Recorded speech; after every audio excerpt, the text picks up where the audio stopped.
move this here. Everyone see the screen okay? Okay. Welcome everyone. This is a recap part 2 of all the homeopathy discussions we've had. And the purpose of this is to help you sort of reinforce things into your own head on what the right remedies to take are. And so the goal here is for you to be, if you're in a situation where you're stranded on an island and don't know what to do, for you to recall all the things you could do if you had a homeopathy kit with you. And so ask questions, and my recommendation would be try different remedies. This is not chemotherapy, it's not radiation, it's not antibiotics, it's not gonna kill you. It's not gonna kill you, it can only make you better. And so experiment a little bit, read a little bit, ask questions, and pull together your experiences. And that's the purpose of this recap. We said it's not a substitute for food. You gotta eat food. Let it be good fat, food with good fats. And Hippocrates, of course, said, let food be thy medicine. If anyone has questions about food and what to make, interrupt me now. But I think you guys are pretty good about all this. Food is your first line of defense. In countries that have malnourishment, in countries that have severe underprivilege, nothing is going to help as much as basic amenities, clean water, clean food, and so forth. And then you can worry about curing disease. But that having been said, they've had great success in Africa with homeopathy. There are these women who are ostracized they get the HIV from the men folks in their life. They get ostracized by their villages. They are lying in bed. They've got 3, 4 children.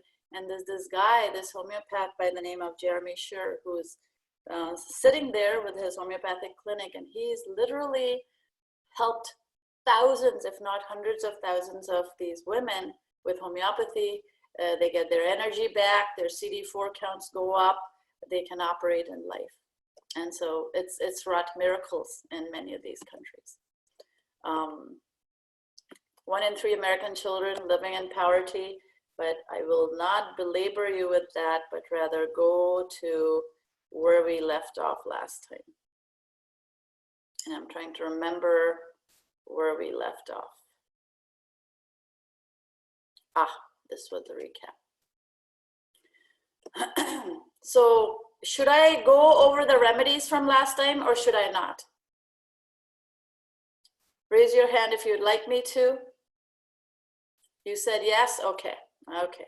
1 person said yes. So last time we talked about all these remedies where we said, when do I use these various remedies? And say what? Okay. When you administer a remedy, the way you know it works is vital force increases over time. There's someone that needs to unmute. Mute, yes, please. Okay, perfect, yes. Your vital force increases over time. And what that means is you might be laid in bed with the flu, but all of a sudden you don't feel so bad. You might have cancer, but all of a sudden your mood improves. And in homeopathy, there's no distinction between your cancer, your brain, your emotions, and so on. And if the mental picture improves, that means you're on the right track. Over time, as you continue to take the remedies, your intensity of the disease or the condition wanes, and the duration of the well time increases. But for that, again, you need to have acute observation and patience. What has happened over the last several decades is we've sort of given up this control to our doctor, and we're going to our doctor and saying, doctor, what's wrong with me? Fix it. The doctor can't fix it. Only you can fix what's wrong with you by being very patient and observing yourself and knowing yourself. And homeopathy kind of forces you to do that. So when you talk to a homeopath or someone who's taking your case, you say, I've got diarrhea, but I'm also waking up at night. I also had a fight with my child or my spouse, or at work I have a terrible boss, and so on. And so there's all these symptoms that go on to make a condition, and those are actually very, very important, because we don't make the distinction between the man and his condition. So this is a different way of looking at disease and healing. And with children, someone who's not able to speak, someone who's in a coma, all you can do is observe, and the observations are actually pretty powerful. The other thing I would recommend is take notes. What taking notes is gonna do is there's this neuro-linguistic learning that's happening when you take notes. Like you wake up and you feel out of it, you're writing down, I feel out of it, and then when I have my cup of tea, this happens, or when I go out for a walk, I have photophobia, and so on and so forth. You write it down, and then not only does that anchor your strange, rare, and peculiar symptoms in your own mind, but it also anchors it for you to be able to give. Make it less loud. Margaret, did you have a question? I just got in. I'm sorry. I'm just trying to put the voice down. Oh, okay. Okay. Yeah. I wish I knew how to mute people, but I'm not seeing that. Yes. Okay. And so take lots of notes. I would say take lots of notes. What has happened in California is COVID has come back. Not to worry about it. You are well prepared. The rate of infection has gone up, but the rate of death has gone down. And one of the reasons for that is it's something that's spreading through the population, and it has a very, very low mortality rate. It's like 0.5 to 0.7. It's the mortality rate of a bad flu. But it is sweeping through the population. There are more cases, and there are far fewer deaths. And the key to remember here is to be prepared. So everybody raise your hand if you have the first line protocol, which is aconitum and bryonia. Everybody has that? Yes, everybody has that. If you start to see a sniffle, a fever, an ache, you don't necessarily have to take an aconitum and bryonia. But if you feel that it's carried on for a couple of days, that it's more than hay fever, more than a common cold, by all means, take it. It will not harm you. If it is a flu, onset of a flu, it'll knock it in its path. So at the first sign of just weakness, malaise, a sore throat, difficulty breathing, or not feeling so good, pop an aconitum and bryonia 200C twice or thrice a day, and carry on with your life. Carry on with good food, good broths, good fats, and you'll be perfectly fine. And most importantly, walks. Walks are giving your immune system a workout. They're giving your body a workout. Do it. Even if you're tired, if you have leaden legs, if you're feeling not so good, there are remedies you can take before you go for walks, but please do so. If your bones are aching, if you're in the middle of a flu and you have got severe bone pain, like in dengue, you feel like your bones are bruised, Eupatorium perfoliatum is a great remedy. There's a combination that's sold especially in the UK called AGE and ABC, and acronyms are always wonderful. Aconite gelsemium, Eupatorium, or aconite belladonna for fever, and carbo-veg. If you have to wear a mask, if you feel really restrained by a mask, if you feel air hunger with a mask, get in your purse or in your pocket Carbo-Vegetabilis 6C. Carbo-Veg 6C for a feeling of not being able to breathe, for a feeling of carbon dioxide or carbon monoxide poisoning if you're breathing your own exhaust fumes. So Carbo-Veg is a wonderful, wonderful remedy for mandatory mask wearing. If you want to go for a walk, if you're going to the store, 5 minutes before you go into the store, take a Carbo-Veg. You'll feel good. No questions, right? Okay. If you have a nagging, gagging cough, then Ipecac. If you feel like you're going to vomit, a nagging, gagging cough, then Ipecac 30C is your remedy. Take 3 doses.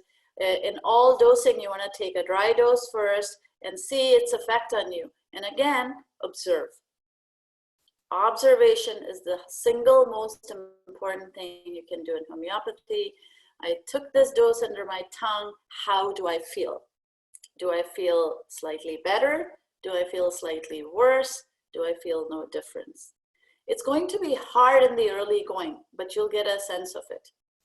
Let me tell you what happened with Roxy, our dog, when I gave her the lizard remedy. So I got for her a lizard remedy, which is very specific to the lower right jaw.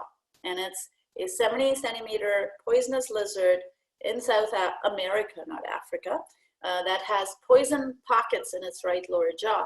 And they take it out and make a homeopathic remedy out of it. And since she has a tumor here, I got her that remedy. And I gave her a very small dose. It was a 6C. I gave it to her in the car.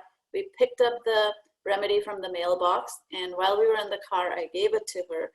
And within seconds, I took her out on a walk after that. She was running. She ran like the wind. She was picking up bits and pieces of sticks, things she used to do before she got this growth, because she was so afraid she would hurt herself. And she ran like the wind. And so that made me think that something is working. Her vital force has increased as a result of this remedy. And that's how you know when something is working for you. And you stop, and that's happening. You stop, and then you take it when you start to feel a little low down again. So any questions on this? No questions, okay. Antimonium tart is for weakness in chest. Various people will have different symptoms in the course of a flu. Some people have, or a COVID, or anything pretty much. Some people have chest breathing difficulty. Some people have diarrhea. Some people have vomiting. Some people have bone pain. And these are different remedies for different things. And so I'm gonna do a little quiz after this, and let's see if you remember afterwards, after we've done our second recap today. But antimonium tart is for weakness in chest, extreme weakness, shortness of breath, a sort of a rattly cough in your lungs, asphyxiated feeling, difficult breathing at late in the night, like 3 o'clock in the morning, okay? You're thirstless, etc. Arsenicum album is another remedy that's wonderful if you wake up in the night feeling restless, anxious, fearful. Arsenicum is a great remedy. It's a wonderful remedy. If you have anxiety, if you have dyspnea, which is shortness of breath, you have perspiration at night with anxiety, you have burning sensations in your nose, in your chest, in your belly, any kind of burning is typically arsenicum, sulfur, or phosphorus. So remember these 3 remedies for burning. My love, could you shut the door? Okay, yeah, she'll be fine. Sorry. Nux vomica is typically a morning after remedy, a morning after too much eating, morning after too much drinking, you have diarrhea, bloody stool, or constipation, you have pains and colic, and you're in a bad mood. You're in a bad mood. That's nux vomica. You have coughing in the morning, typically morning symptoms after you've had a night of indulgence. And aconitum is a primo remedy for sudden shock, sudden fright. If you break your bone, if you see an accident, if you see bad news, take an aconitum. Take an aconitum by all means, and you will feel better. That heart attack that was scheduled will not happen. Aconitum is for fright, shocks, accidents, bad news, sudden coughs, colds, sudden exposure to wind and cold, and then sudden onset of things from sudden exposure to dry, cold winds. So aconitum is a great remedy to have on hand if you have sudden shock. The problem is people don't remember when they're shocked to take aconitum.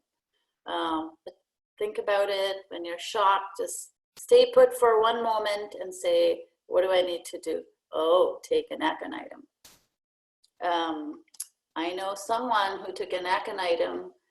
She's not on this call, but she remembered to take this aconitum, and that's kudos to you. Okay, bryonia is a wonderful remedy. It's part of the Banerjee protocol for a flu, for this particular kind of flu. You have physical weakness, you have apathy, you don't want to get up, you don't want anyone touching you, you don't want anyone bothering you. That's bryonia. So what I would recommend is people have bryonia on hand, they have aconitum on hand, the fright and anxiety and restlessness. They have nux vomica on hand if they tend to stay up at night and sleep during the day and have a problem. They should have arsenicum album on hand for restlessness, anxiety, feeling of death, like you're gonna die. That's arsenicum. You should have antart on hand simply because in pneumonias and lung infections, it's a wonderful, wonderful remedy. You should have ipecac if you feel pukey, and you should have some of these combinations kind of memorized.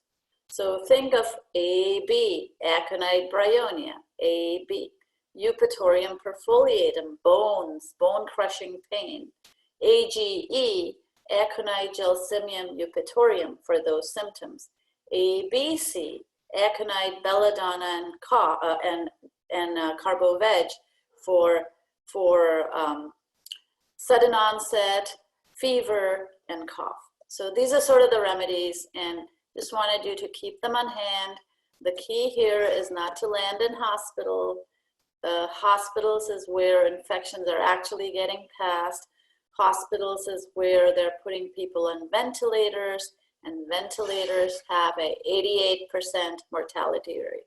There were people who went into hospital feeling perfectly well, just low blood oxygen levels, who were put on ventilators and died, young people and old people. So careful about that.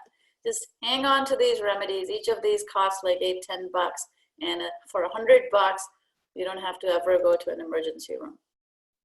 Okay, so violent vomiting, arsenicum album, veratrum, colic and stomach aches, nux vomica, colosynthis, and a cold that ends in asthma. There are some people who get a cold, it sticks in your chest, and lo and behold, it turns into asthma. That is dulcamera, especially in the winter months in California. It's raining, it's cold out, you catch a cold, turns into pneumonia, can't breathe anymore. Dulcamera. If it still lingers, then keep sulfur on hand. Any questions? Okay, everyone got it. Awesome. Okay. So this is the new part. If you're clearing your throat a lot, and then argentum nitricum is a very good remedy. Clearing your throat means you wake up in the morning, you go clearing your throat, argentum nitricum. If you have a spasmodic cough that breaks out at 3 in the morning, that's Kali carbonicum.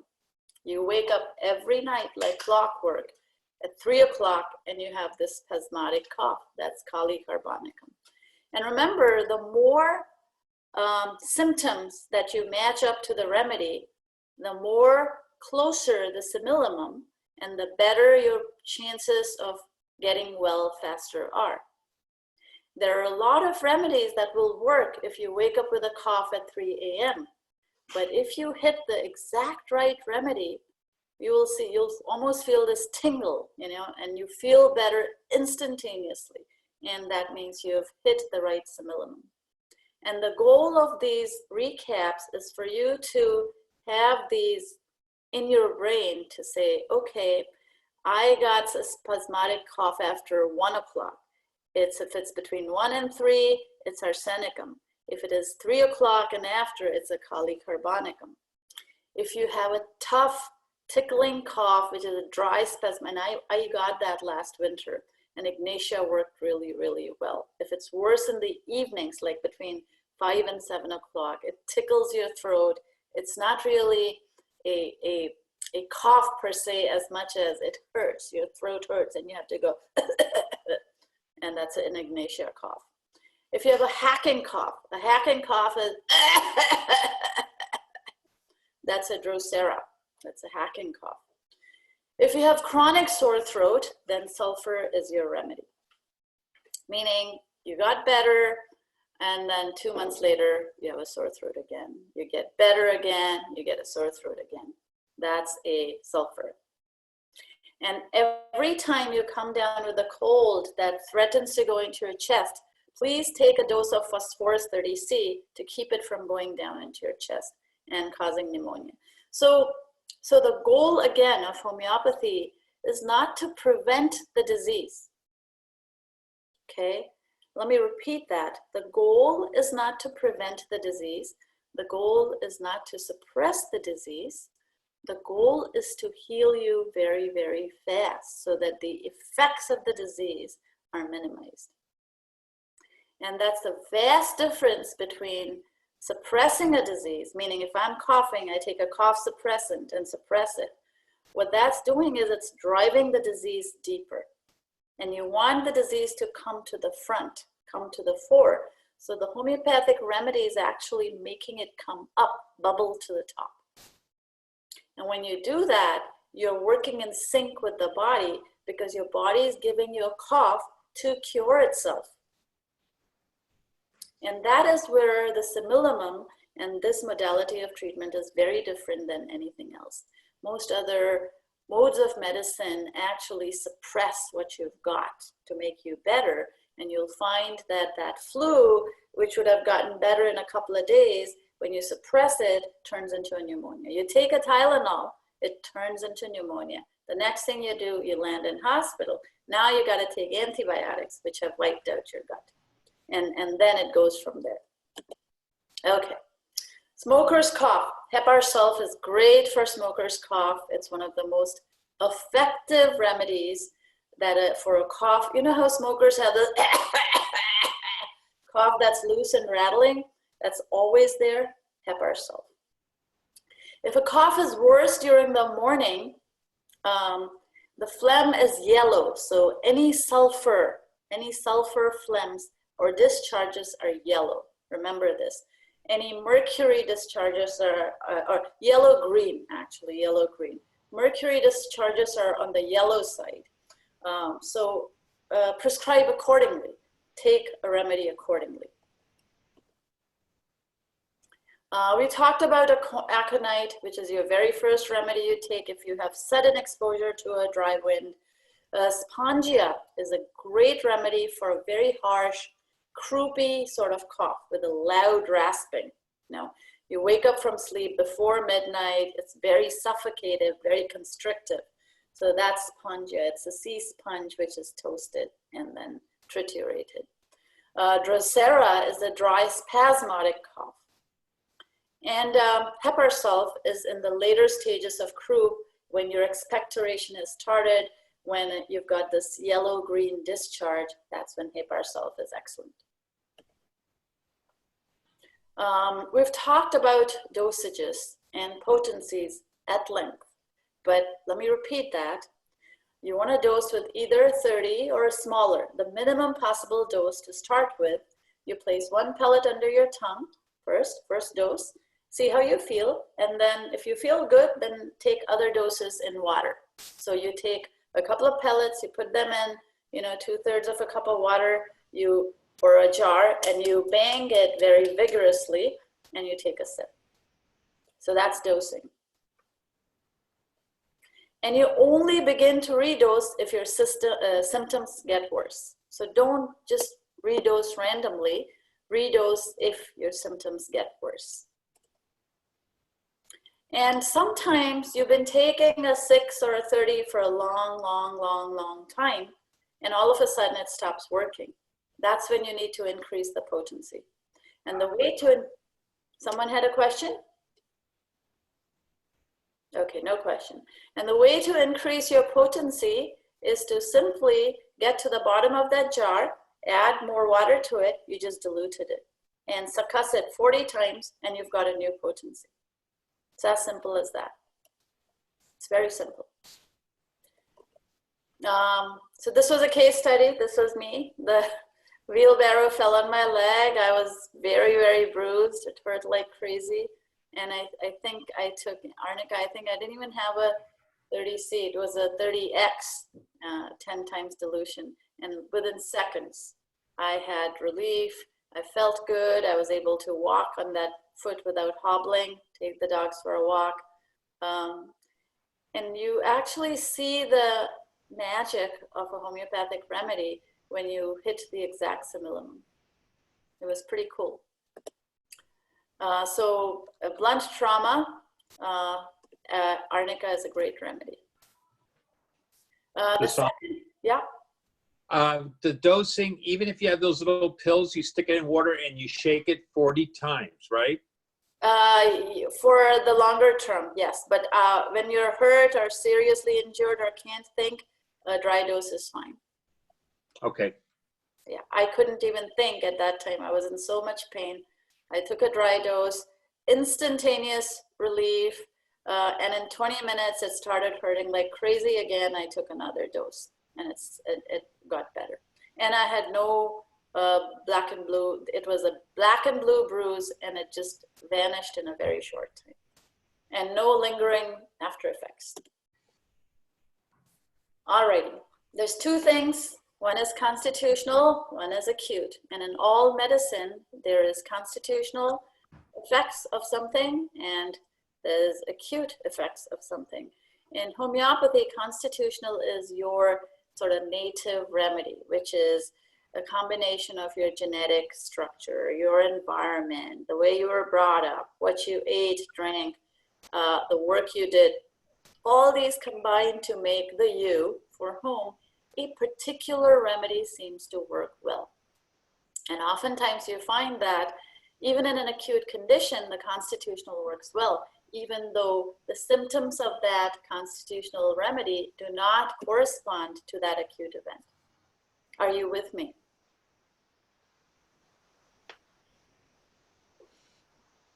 Meaning, it doesn't have to match your exact symptoms. If it is your constitutional remedy, it makes you feel better and you go to it. And people oftentimes know what their constitutional remedy is and use it, and it makes everything better.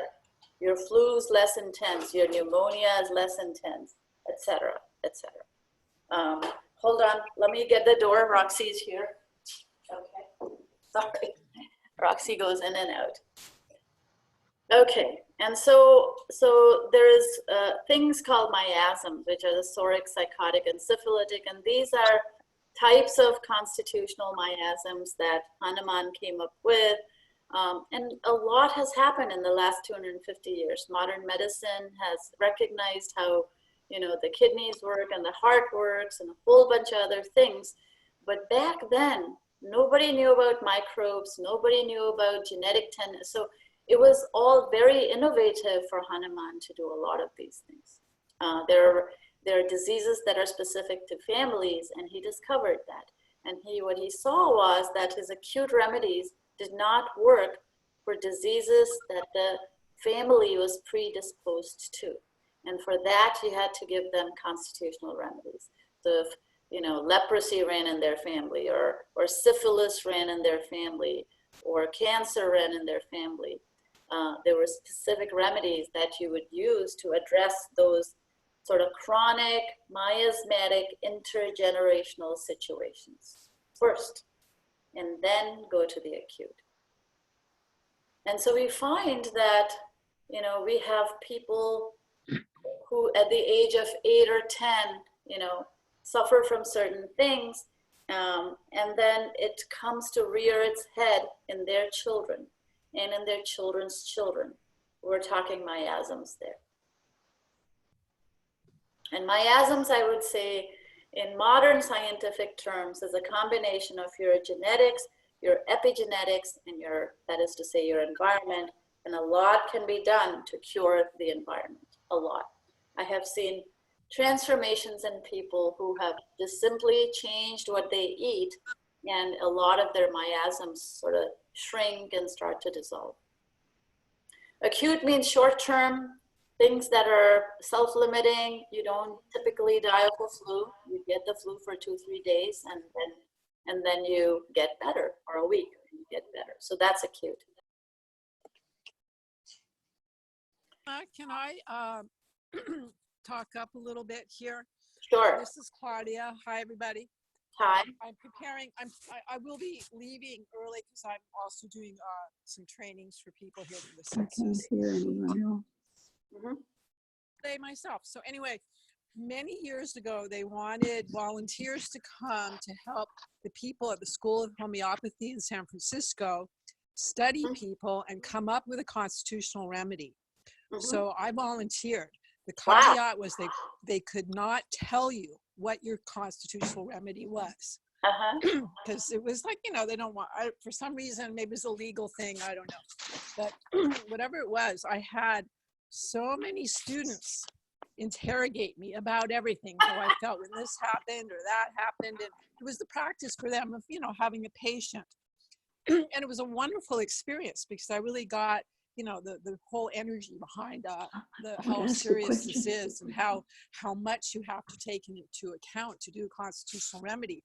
So they asked me, well, you know, what's your chief complaint sort of thing, you know?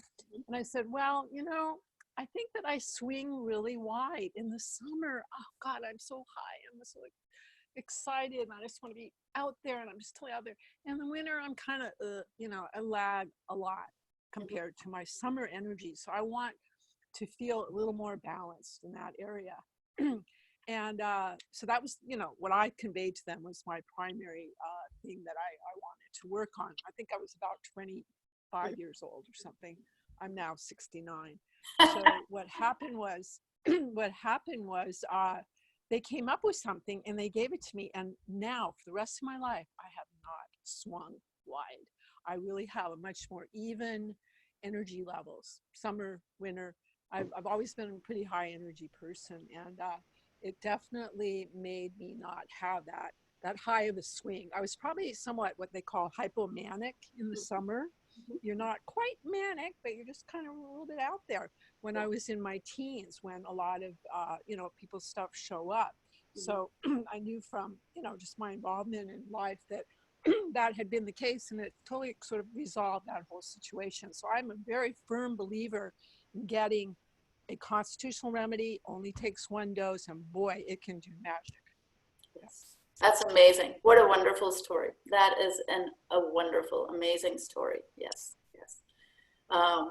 You know, I just, one single dose, I've seen some pretty good results with Roxy, with, you know, with the dogs, with my children, with friends. I mean, it's hard to describe it, but you see it, Yeah, so thank you for that. Does anyone else have stories of this? Yes, Margaret. Hi, Margaret. I'm wondering, in my family, there's a lot of mental illness going back from my grandfather on my father's side. And it has shown itself now in one granddaughter with depression, severe depression.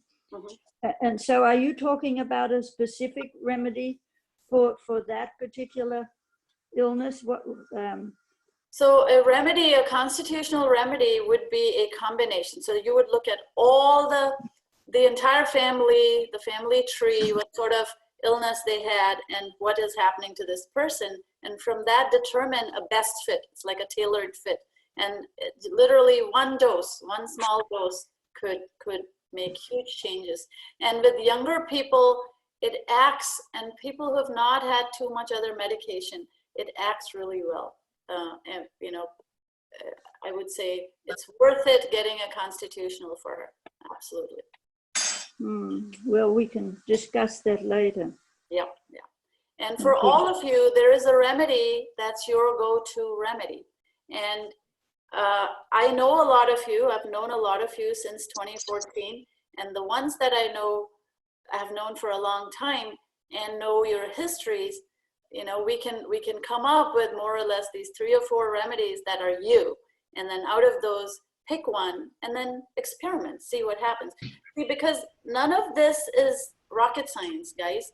Homeopathy is one of the most precise things out there. In all other modes of medicine, there's a lot of subjectiveness, but in homeopathy, it's very precise. The symptoms are very precise, and you can read it all up. It's all free. And so we should one day do an exercise on constitutionals for a person amongst our group after they've given their life story. Hi, Sunshine. So are any of the homeopathic remedies possibilities to be constitutional, or are there certain ones that are more likely to be a constitutional? Any remedy could be a constitutional. Okay, Any remedy for any person, yeah, yeah. You know, aconitum could be a constitutional for someone. I'm beginning to think that aconitum is a remedy that works really well for Richard for a bunch of different things, because every time I've used it, I've seen very good results. So it's not just shock, but it's him, it's more him. So yeah, so getting back to shock and trauma, we have aconitum napellus. Within 24 hours of an acute illness or shock, you will abort strokes, you will abort internal hemorrhages, you'll abort heart attacks, you'll abort you know, bad fractures and sprains and whatnot. Give that aconitum napellus within the first 24 hours. To a person who's had fright, shock, accidents, bad news, sudden cold, sudden dry, cold wind, who has fear, anxiety, and a shock. All right, blunt trauma, no external bleeding, is Arnica montana. Just to repeat, you all know about it. If you have heart pain, you know, if you have no other remedies, if you are like this minimalist and say, nope, not interested, just give me one thing, I would say carry Arnica montana with you. A very small dose. You have a heart attack, you take an Arnica montana. You have an accident, you take Arnica montana. You feel sick, you take. It is a polycrest and amazing. So if you had to pick one remedy, I would say Arnica. Acute lacerations. So when you have lacerations, you have ripped your skin off and it hurts because the nerves in the skin are exposed and they're very, very sensitive. So hypericum is your big nerve remedy. Or if you fall down on your butt and hurt your tailbone, hurts like hell, that's hypericum. Please, please, please keep hypericum and a couple of potencies in your kitchen cabinet. I have a 30C, I have a 200C, and I have a 1M. For Roxy's tumor, sometimes I can tell when she's in pain, she kind of goes like subdued, and I give her a hypericum and she cheers up. So for any kind of nerve pain, hypericum is great. Cancer pain, hypericum is great. Lacerations after an injury, bad injury, where there's open wounds, hypericum is awesome. For open wounds, please don't give arnica, you'll bleed more. Traumatic injuries. Someone had a fall and hurt, you know, various parts of their body. They're all hurting. Hypericum is great, along with arnica if there's no broken wounds. And if they have concussion, then nat sulf. If you fall down and hit your head, if you take nat sulf over and over again, the concussion is not going to lead to more troubles. There are people who go with the effects of a concussion for decades, and then they take a couple of doses of nat sulf and things get righted again. So it works in trauma that has been suppressed for years and years as well. Puncture wounds. You're bound to have a puncture wound sometime in your life. Bee stings, deep bee stings. You step on a nail, you know, you get a splinter in your foot while you're walking barefoot. Ledum palustri, 30, 200, 1M. I usually do the 30. If the dogs get tick bites, ledum is great. No Lyme disease, no nothing. You know, they're healthy. You don't need to give tick medicines. You don't need to give heartworm medicines. You don't need to give, you know, toxic medicines. Ledum will do the job of preventing tetanus. If you have black eye from an injury, hypericum, aconitum, ledum are great remedies for eyeball injuries. Ruta is a great remedy because the soft tissue, the connective tissue around the eye is injured. So those are the kinds of remedies you want to have on hand. If you have skin eruptions from poison oak, ledum is great. Ledum is great. Anacardium is great for poison oak. Anacardium works really well also. Menopausal symptoms for people, especially women over the age of 50. palpitations, sweats, head sweats in the night. 1 minute you're cold, the next minute you're hot. Mood swings, you're happy and all of a sudden you have this attack of anxiety, along with perspiration, along with a violent headache. Your symptoms might be more left-sided. You might have throat on your left side that's inflamed, your left arm might hurt more. These are all left-sided symptoms, are lachesis symptoms when accompanied by matching symptoms of lachesis. Lachesis is a snake poison. It's a South American snake, and it is wonderful for anything menopausal, hot flashes. Lachesis typically gets aggravated after they've fallen asleep. So you're fine and dandy, you are not coughing, you went to sleep, and you wake up right after you fall asleep with all sorts of pain, all sorts of exacerbations, fatigue, etc. Seek lachesis. Great remedy in multiple sclerosis, lachesis. Intolerance to heat. What? Someone had a question for me? Okay, no question. Okay. If you have fatigue, exhaustion from periods, you know, if you have a red body, if you're burning, lachesis is a great remedy. All righty. Fevers. What do you do when you have 105 fever or 101 fever? Or in COVID, there is not much fever, you know, 37, 38, you know, it's 99 at most. When you don't have a fever, don't take a fever remedy. As simple as that. With a child that has a fever, if you develop a sudden fever that goes past 102, 103, 104, 105, by all means take belladonna, something like a belladonna. It has high fever with sweat, but no thirst. Thuya is a great wart remedy. If you have warts on your hands, on your feet, vaccine damage for children, it's an awesome remedy. If you have hard tumors, Thuya is a great remedy. So belladonna for high fevers, my recommendation would be to let the fever rip first, because the fever is cleansing your body. When you absolutely, or use, you know, like a wet towel around your neck, but let the fever run, because that is a sign of a healthy immune system. If you have brain tumors, if you have cancer, and if you have metastases, Ruta 6C and Calphos 3X have proved to be wonderful. We find that in people with cancer, there are no metastases, or the metastases are minimized. Brain cancers, lesions in the brain, lesions in your spinal cord, Ruta and Calphos are a great combination. This is a Banerjee protocol, by the way. Hepar sulf is a common remedy for infections. You got stung by something, or you got a splinter in your hand, now it's pussing, it's turning yellow and green, Hepar sulf. Hepar sulf 6, Hepar sulf 30, 200. The low doses of Hepar sulf will cause it to suppurate and release its pus. And high doses of Hepar sulf will simply abort that infection.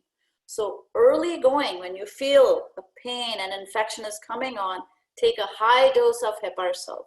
If you catch your infection later on, then give it a low dose, like a 2C, 3C, because that'll help the wound drain. That'll help the abscess drain out. So remember that remedies at different potencies have different effects. Hepar sulf in a low potency will cause your already pussy wound to suppurate, and Hepar sulf in high potency will simply abort it in the early going. And if you just remember that, you can prevent a world of problems. If you have these white sort of things, xanthomas on your skin, sulfur is a wonderful, wonderful remedy. Take a dry dose of sulfur and then take wet doses of sulfur 2-3 times a day until the skin condition becomes better. Lachesis we talked about for menstrual problems, post-pregnancy, post-lactation, hot flashes, mood, sweats, palpitations, blinding headaches on the left-hand side. Lachesis and spigellia is another great remedy for pain behind your left eye. It's awesome. If you have canker sores or viral disease, then mercurius is your remedy. So heparin sulf typically for bacterial infections, mercurius, all the varieties of mercury for typically for viral infections, stinging, burning pain, canker sores, sinuses that are discharging yellowish stuff, thick yellowish stuff, bedwetting, mercurius is great, coughs, colds, you smell a lot, you smell things, you are smelly, excessive salivation. These are sort of hallmarks of the remedy. And what I wanted to say was sometimes you are gonna be unsure because you're not a homeopath, but you're salivating a lot. And I've seen people just on that, on the salivation, and everything seems to smell a lot. They take mercurius and they get better. So you don't have to be a 4-year trained homeopath. You just have to know a few symptoms, a few peculiarities of a few remedies to give yourself that confidence of dealing with your own problems without going to an emergency room at the drop of a hat, or your child, or your spouse, or your grandparents or grandchildren. Pulsatilla is a great remedy in children or people who are very clingy. And there are people like Richard who want to be left alone when they're sick. So that's very bryonia. And there are people who want to have the whole world cater to them when they're sick. That's pulsatilla. They're clingy, weepy. They say, oh, hold me, bring me a blanket, bring me hot soup. That's pulsatilla colds, or teething babies who want to be held. They're clingy. They might be a little bit jealous. So know these personality types and know these effects on you when you have a certain condition, and you'll be able to recommend them. And if you're too sick to recommend it, tell your spouse to tell you. Your spouse will tell you, hey, you need to take a pulsatilla. Or you're very restless and anxious, you need to take an arsenicum. Or your legs are heavy, my darling, so take a chelidonium. Or you're feeling pain in your chest, or you're feeling like you can't breathe, and that's cardiac in nature, take an Arnica montana 6C, 6X, small potency. If you have colds and coughs that linger, that seem to just go on and on and on, that's a silica cold. You got it in August, and it never really went away. You were feeling a little bit better with Hepar and this and that, but it never really went away. That's a Silicia lingering cough and cold. If you have joint pain, the first remedy you can run to is Rustox. Pain in your joints, pain in your elbows, pain in your knees, pain in your hips. Rustox has caused miraculous cures in people who have joint problems, or people who have eczema for that matter, because it's made from poison oak. Sushma? Yep. Regarding Rustox, Yes. how often can you take it when you have, you know, I'm starting to get pain in my joints, in my fingers and hands and knees a bit. Mm-hmm. Should I take it regularly every day?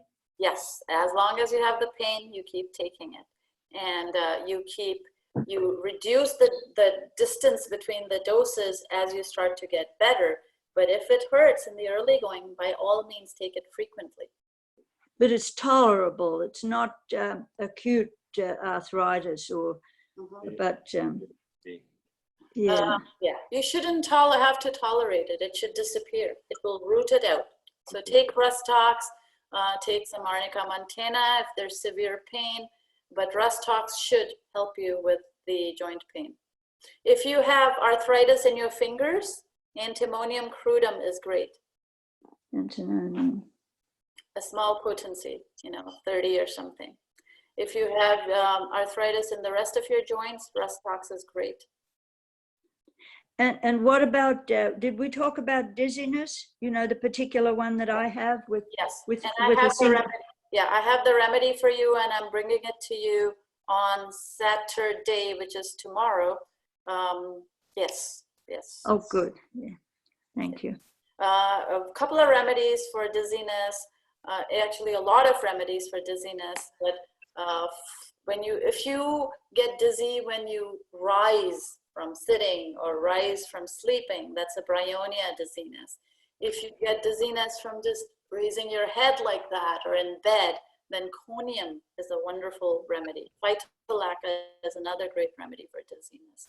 So with the right set of symptoms, you can get the ACUTES is a wonderful remedy for dizziness. So ACUTES, conium, phytolacca, bryonia. 4 remedies for different types of dizziness. If you have urinary tract infections, guys, please don't take antibiotics. I find a lot, especially in elder care, there are so many antibiotics, they invariably get urinary tract infections, they get more antibiotics and more antibiotics, then they get urinary tract infections every single month, and then it turns into cystitis, and before you know it, you know, they're toast. So urinary tract infections, Cantharis is your man. It's a wonderful remedy. You can go from 30 to all the way to 200 for serious infections. And Medorinum. Medorinum is awesome for urinary tract infections, incontinence, or inability when you have dribbling urine, or you have too much urine, or too frequent urine, or your sleep is disturbed by urine. Take Medorinum, Cantharis, Staphylococcus aureus. 3 remedies that are fabulous. And creosotum, if you have uncontrollable urination, then creosotum is a very good remedy also. Don't take. You had a question? Was it Land? Renee, I have a question. What were the 3 remedies you were talking about? Medorinum, Cantharis, Staphylococcus aureus, and creosotum. Creosotum is for dribbling urine, incontinence, where you can't run fast enough to the toilet. That's what I need. Yep. Fractures. If you have fractures, Symphytum 200 is awesome. My stub toe, by the way, is recovering great. I continue to take Symphytum and Hypericum from time to time. And what you'll find with every fracture you ever had in your life is 20 years later, who's had this experience? You get a twinge. You had a fracture when you were a kid, and 20 years later, the weather changes or the pressure, atmospheric pressure changes, you get a twinge. This pain and this weird feeling in that spot. Take Symphytum, Hypericum. Those are wonderful remedies for damage to your bones, your bone covering, which is the periosteum, ligaments, tendons, and so on. You're bound to fall sooner or later in your life, and when you do, you gotta have Symphytum, Rus, Ruta, and Hypericum on hand. There's nothing like it. Pain and stiffness, that's worse in the cold. You add Rus Tox to the Symphytum 200, and also consider Arnica montana for the pain. And it will magically and miraculously disappear without suppressing the actual condition or the actual healing of the body. Calcarea carbonica is a great remedy for children that don't close their fontanelles, they're slow to teeth, kind of rickety, their mothers may have been malnourished, or that are kind of pudgy and kind of seem to be falling down. Calcarea carbonica. These are the kids that are not hyperactive. They're very smart, but they're not hyperactive. They can't run around because of their bone structure. It's great for cataracts. It's great for cataracts. And I've got congenital cataracts, as I told you, and it's great. It has actually resolved my allergies. I used to be allergic to cherries and fuzzy fruit and all that, and now I can eat them. It's awesome. Calcarb 200 and belladonna 3C, a low potency of belladonna. Every day or every other day, 3-4 times a week. Alrighty, acutes. If you have carpal tunnel syndrome, people who use their computers too much, Ruta is a primo remedy. You should have Ruta in 6, 30, and 200 if you're a typist of any sort, or spend 8 hours a day at computers. Mosquito bites. If you get these giant welts from mosquito bites, then Staphylococcus aureus is your remedy. Children who get big bulbs from mosquito bites, advisable for moms to have Staphylococcus aureus on hand. If you have grandchildren who get big bites, please gift them Staphylococcus aureus. Staphylococcus aureus and rust tox for intense itching. You will see miraculous results, and over time, they will not be as allergic to mosquito bites. Ticks and fleas, Sorinum is a great nosode for ticks and fleas. That's in animals, but humans could get ticks and fleas too, as we have. I got a tick just the other day in my belly. We live in tick land, so I have to have all the tick remedies. If you're fearful of thunderstorms, or if your dog is fearful of thunderstorms, borax is a wonderful remedy. It has helped our Travis, who is terrified of thunderstorms, loud noises. He's terrified of slapping of the thing, you know, the fly swatter. He gets terrified. Borax has helped him a lot. You know, you give 60 or something 3 times a day, 10 days, and you watch. Noise sensitivity, Aurum metallicum, very good. If you're sensitive to noises, if you're photophobic, if you're just a sensitive person in general to external stimuli, Aurum metallicum is great.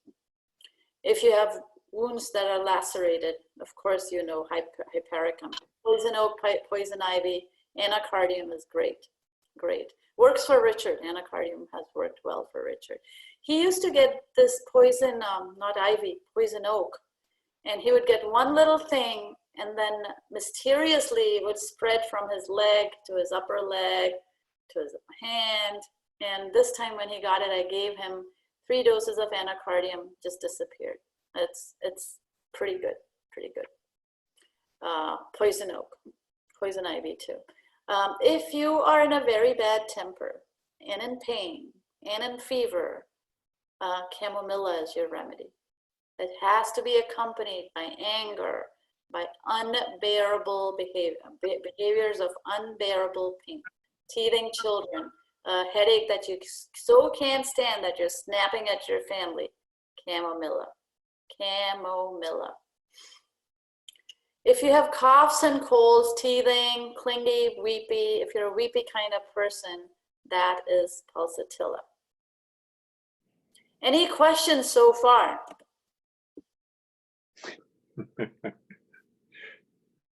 You are Do you have a brain overwhelmed. implant for this? Say what, Joseph? Do you have a brain implant for this? Yeah, this is exactly it, because I repeated this before, and this is to download it into your mind so that when you have gastrointestinal distress, you know that the 2 choices, the 4 choices are arsenicum album, veratrum, nux vomica, and colosynthis. And then you run over to this PowerPoint, or you write it down on an index card and stick it on your fridge and say, okay, I have violent vomiting with my food poisoning. I better take an arsenicum album or a veratrum. And oh boy, I had too much wine last night, and I had too much of this restaurant food, and now I have a stomach ache. That's nux vomica. Or I'm bent over double with pain. That's colosynthis. That's colosynthis. It'll come to you in due course. What the intent of this is to develop in your head these pictures. It's like, you know me, you know Sushma, I know, you know, Sunshine, I know Margaret, I know Joseph now a little bit, I know Renee, I know Claudia, I know Land, I know your temperaments. And these are the temperaments of your remedies. So you want to make them your friends. Arsenicum is your restless friend, your anxious friend, your friend that likes lots of sips of water, your friend that wakes up after 1 o'clock. and has anxious thoughts, oh my God, what am I gonna do about money, or that relationship, or my fight that I had with someone, and you wake up in the middle of the night worried, that's arsenicum. If you got mad at someone during the course of the day, and you're a sort of ambitious type person, and you get a sudden cramping pain in your stomach after you just had a shit fit at someone, or someone had a shit fit at you, consider Nux vomica. Acutes and flu, we've talked about that, so I'm not going to repeat it. Eczema, a lot of people have skin problems. Eczema protocol, there are many protocols, but one good one is arsenicum album and hepar salt. And if it is your itchy skin or your eczema is not responding to your other treatments, try changing up the protocol. So I would say if you still have itchy skin, go for this protocol, 200 arsenicum album, 200 hepar salt. You take the arsenicum album twice a day, you take the hepar salt every other day, and see if that works. Another very good homeopathic for skin issues is antimonium crudum. Arsenicum album and ant crude, two doses twice a day. Both of these twice a day. Eczema that gets worse in winter and does not respond to these things is petroleum 200. So you have to look at your CLAMS. At this point, it's a good thing to introduce CLAMS, and that is what your chief complaint is, what the concomitants are. So say I have eczema, I have it only in winter, right? L is location. I have it only on the back of my neck, or only on my belly, or only on my feet. There are remedies specifically for that. A, etiology. It started after I changed my diet to this. It started after I had this event in my life. It started after I moved. That is etiology. M is modality. Modality is after I drink water, it gets better. After I lay down, it gets worse. Or after I'm out in the sun, it gets worse. That's modality. And S is the sensation. I have this feeling of calmness right before, or I have this feeling of ill ease, or I get really angry, or I feel like I'm being suffocated. These are the sensations. And what you want to do when you have a condition is write these things down. It's not only helpful for your homeopath, it's helpful for you to repertorize. So, and eczema, there's eczema and itching, that's from high blood sugar. There's eczema and itching, that's from allergies to, say, poison oak or poison ivy, or to gluten. So it could be a digestive condition. And for that, arsenicum album is great if it's digestive. Antimonium crudum is great if it's digestive. And a lot of eczema is digestive in nature, because this is like your outer skin. Inner skin, the inside of your intestines, outer skin, the outsides of your body. So these are things to think about in light of our current knowledge. What kind of etiology is your eczema coming from? If you have celiac and then you have a rash on your skin, chances are it's a digestive problem, and the arsenicum album and crude remedy will work for you. If you have arthritis in your fingers and you have Crohn's or colitis, chances are ant crude will work for you, because it's a gastric skin remedy in nature. So it's a good idea to make friends with these remedies and understand them. If you only get it in winter, just go to petroleum. Last winter I got this snake skin and I took petroleum and it just went away. Petroleum 200. If you have cystic acne related to menses or menopause, you get acne 2 days before your periods or 4 days after, or boys get acne as they go through hormones, lachesis is great. What's good, better for girls in particular, lachesis. Another great remedy for acne is ammonium bromatum. excellent remedies. Multiple sclerosis. These are sort of the generic remedies, and then you want to fit it to the condition, to the person. Aurum metallicum, natrum muriaticum, chelidonium for liver troubles, metastases in liver, plumbum metallicum if you have lead, to antidote lead poisoning, alumina also for metal poisoning, gelsemium if you have the paralysis. So these are fabulous, fabulous remedies for multiple sclerosis, and you want to know them and get to know them enough so that you can apply them to your condition. Any questions? Susanna, Yeah. like in plainness in my gums, is there anything for that? And sometimes skin, Sometimes what? on skin in my hands and my face, it gets a scab, and if I remove it, it'll come back, and if I let it go away, it'll stay away for a while. I would recommend the Arsalp 200 and Heparsalp 200 for you. Try it, tell me how it works. What was that again? Arsenicum album 200, Heparsalp 200, Arsenicum twice a day, and Heparsalp every other day.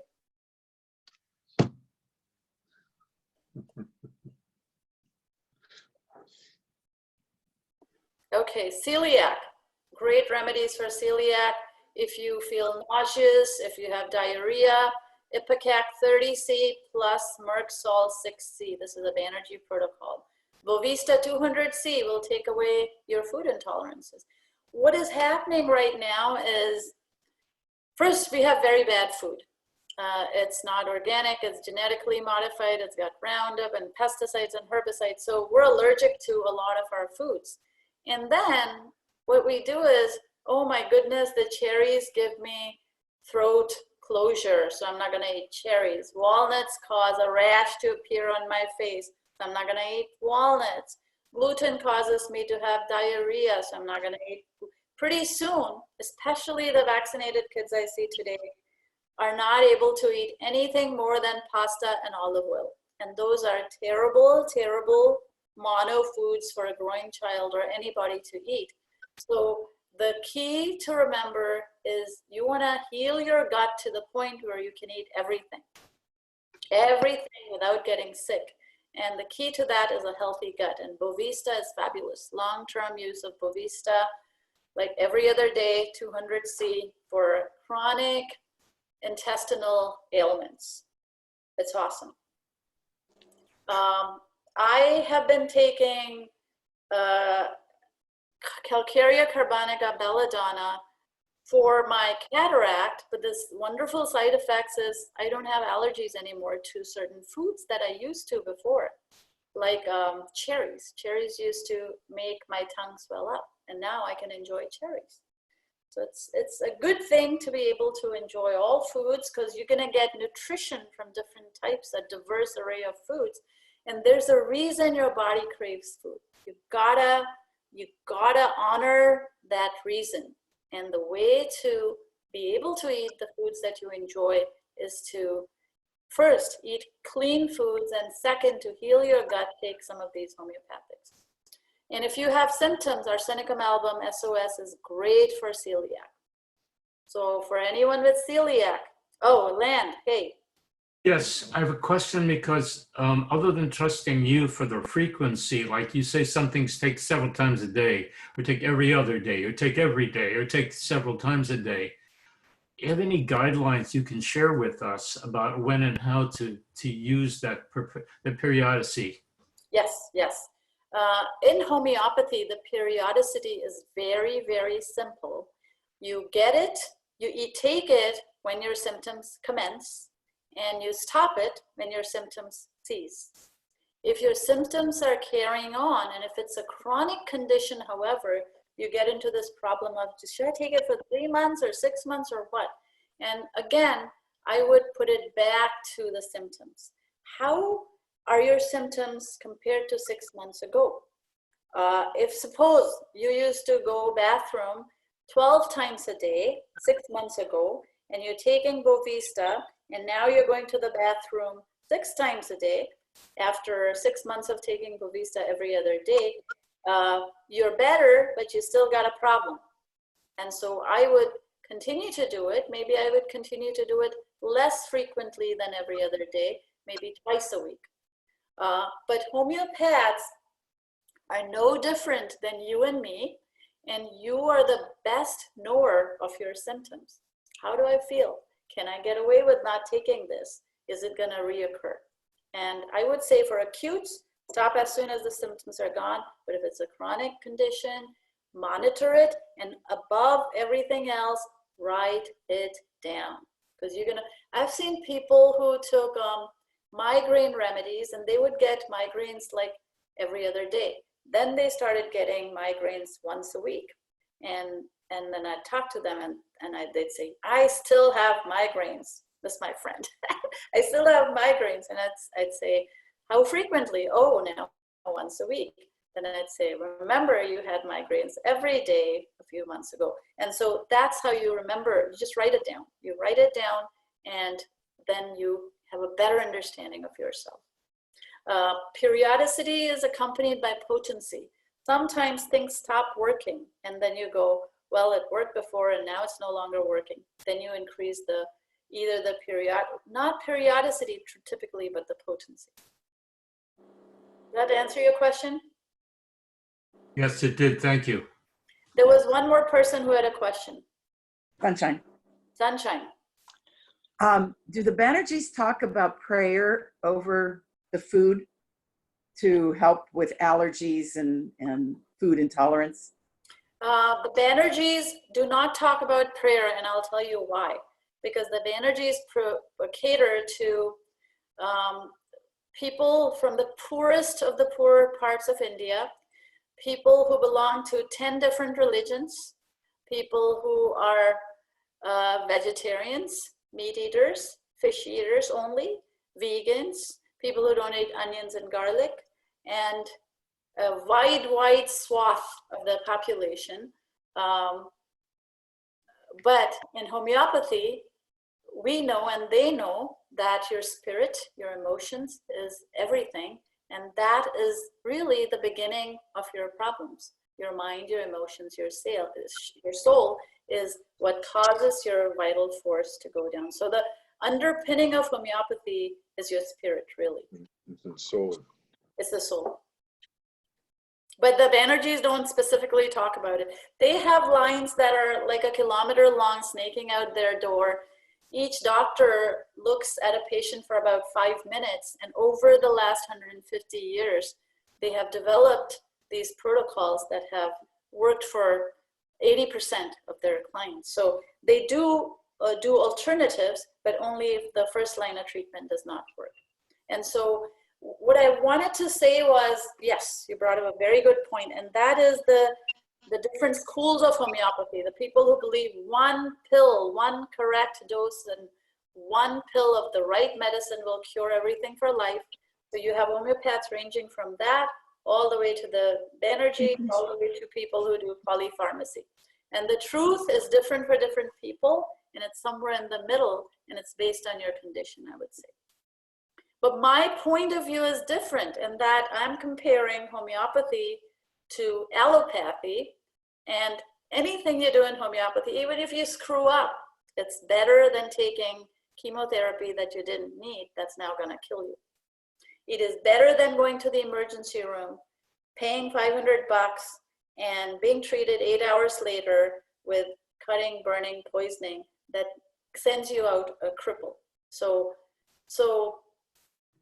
I'm comparing homeopathy to other modes of medicine, which are not gentle, which are rarely effective because they're very suppressive, and that do not at all cater to your soul. That answer your question?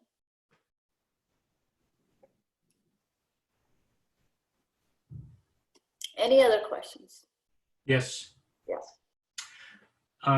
It maybe tags on to the last couple of questions, but it has to do with the number of items I have to keep in mind or in practice during the day, during the week, during the month, during the year, during my life. Mm-hmm. How much, when do I do what, and how much do I do, and what times of day, and what comes first and what comes last, and it's getting to be so complex for me. It's worse than learning to learn Polish, which I learned when I was living in Turkey. I love it. I love it. Yes, yes. That's a very good question. And that's a question that actually I'm wrestling with Roxy. Roxy has cancer, and I have identified 20 remedies that are really, really good for her condition, her constitution, and so on. And I'm constantly second guessing myself, and I'm constantly thinking, is this more important or is that more important? The way to cut through all that is to say, what is the because you don't want to, if you have an ache in your bone that you got from, hitting a door and it's not too bad, you don't want to take medication for them. Most things in life, you do not want to take anything because your body is capable of healing it. So on a scale of 1 to 10, you have to decide what is the most debilitating condition for you, and a couple of things, and focus on those and look at remedies that address those, because chances are when you find a remedy for the most debilitating condition, it will address the other stuff. It's like the log. There are 25 logs jamming a river, and you don't want to take out all 25. You just want to take enough of the problems out to let the body do its own job on the others.